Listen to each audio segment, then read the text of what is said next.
ఈ రోజు నేను చెప్తున్నాను, మళ్ళీ మీ అందరినీ పైకి తీసుకొచ్చే బాధ్యత తెలుగుదేశం పార్టీ జనసేన తీసుకుంటాం.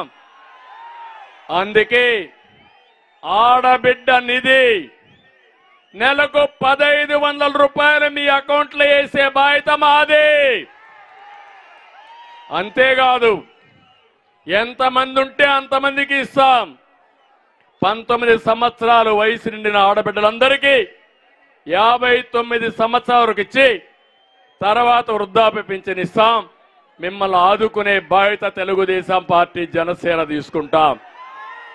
ఇంకో పక్క మీ అందరికీ ఒకటే చెప్తున్నా, మీ నాయకత్వంలో 1500 15,000 చేసే మార్గం చూపిస్తా. 15,000 1,50,000 చేసే మార్గం చూపిస్తాం. సంపద సృష్టించే మార్గం నేర్పించి మా ఆడబిడ్డల్ని పైకి తీసుకొచ్చి గౌరవప్రదంగా ముందుకు పోతాం. పేదరికం లేని రాష్ట్రం మా ఆడబిడ్డల ద్వారానే సాధ్యం. అది చేపిస్తానని చెప్పి కూడా నేను మీకు తెలియజేస్తున్నా. అదే సమయంలో తల్లికి వందనం కింద ఎంతమంది పిల్లలుంటే అంతమందికి 15,000 రూపాయలు ఇచ్చే బాధ్యత తెలుగుదేశం పార్టీ జనసేనది. ఆంక్షలు లేవు, మోసాలు చెయ్యం. అందరికీ ఇస్తానని చెప్పి మోసం చేసిన వ్యక్తి జగన్మోహన్ రెడ్డి.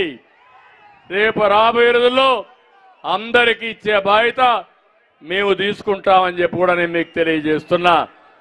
నేనే దీపం కింద వంట గ్యాస్ ఇచ్చాను, రేట్లు పెరిగాయి. వంట గ్యాస్ కనెక్షన్లు ఆటకెక్కాయి.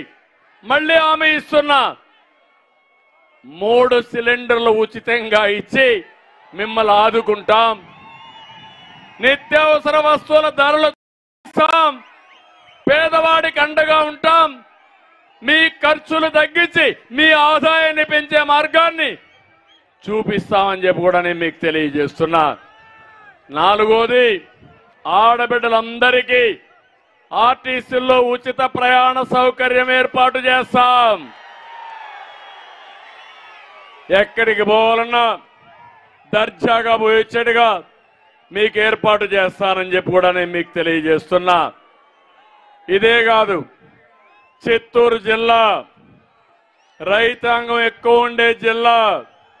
నేను కూడా ఒక రైతు బిడ్డని. ఒకటే హామీ ఇస్తున్నా, రైతే రాజుగా ప్రతి ఒక్క రైతుకు 20,000 రూపాయలు ఇచ్చి తద్వారా భవిష్యత్తులో అనేక రకమైన సబ్సిడీలు. ఒకప్పుడు నేను మైక్రో ఇరిగేషన్ కింద తుంపర్ల సేద్యం, బిందు సేద్యానికి 90% సబ్సిడీ ఇస్తే దాన్ని కూడా నిలిపేశారు. వ్యవసాయాన్ని ఆధునీకరణతో ముందుకు తీసుకుపోతాం. మీకు ఆదాయం పెంచుతాం. రైతును అన్ని విధాలు ఆదుకునే బాధ్యత మేము తీసుకుంటామని మరొక్కసారి మీ అందరికీ హామీ ఇస్తున్నా. ఇది కాకుండా వెనుకబడిన వర్గాలకు ప్రత్యేకంగా సబ్ ప్లాన్ పెడతాం. ఎస్సీలకు, ఎస్టీలకు, మైనారిటీ సోదరులకి, పేదవాళ్ళందరికీ న్యాయం చేసే బాధ్యత ప్రత్యేకంగా మేము తీసుకుంటామని చెప్పి నేను మీకు తెలియజేస్తున్నా. రాష్ట్రం అంతా హామీ ఇస్తున్నా, రక్షత మంచినీటి పథకం ద్వారా ప్రతి ఒక్క ఇంటికి కొళాయి ద్వారా నీళ్లు ఇచ్చే బాధ్యత మేము తీసుకుంటాం. కేంద్రం 30,000 కోట్ల రూపాయలు ఇస్తే ఆ డబ్బులు కూడా ఉపయోగించుకోలేని అసమర్థ ప్రభుత్వం ఈ జగన్మోహన్ రెడ్డి ప్రభుత్వం అని చెప్పి కూడా నేను మీకు తెలియజేస్తున్నా. ఇంకో పక్క తిరుపతి వెంకటేశ్వర స్వామి ఈ జిల్లాలో ఉండడం మనందరి అదృష్టం, అవునా కాదా అని మిమ్మల్ని అడుగుతున్నా. అలాంటి వెంకటేశ్వర స్వామిని అప్రతిష్ఠ చేస్తున్నారు, అపవిత్రం చేస్తున్నారు.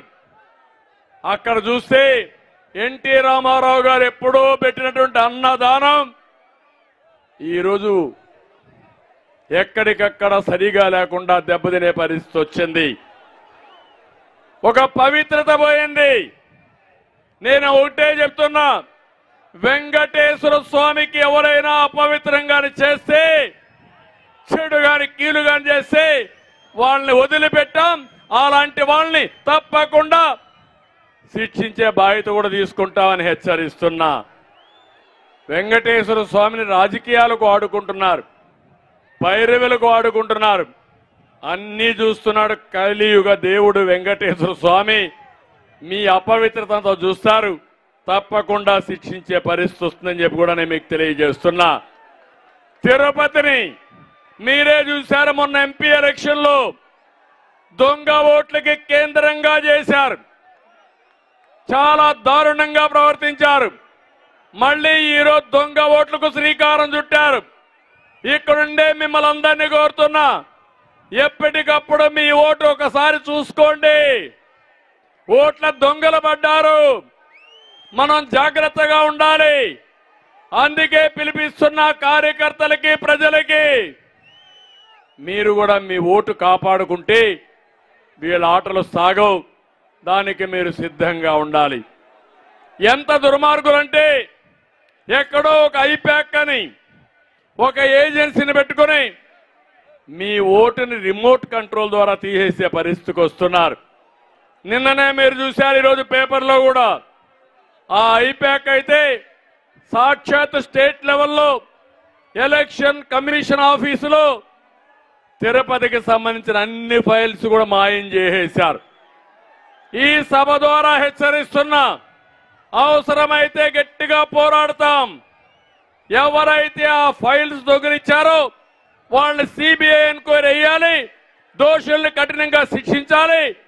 ఒకవేళ శిక్షించకపోతే శిక్షించే వరకు తెలుగుదేశం పార్టీ వదిలిపెట్టమని వాళ్ళందరినీ కూడా హెచ్చరిస్తున్నా. ఇలాంటి దుర్మార్గమైన కార్యక్రమాలు చేసే పరిస్థితికి వచ్చారు. ఇక్కడే మీరు చూస్తున్నారు.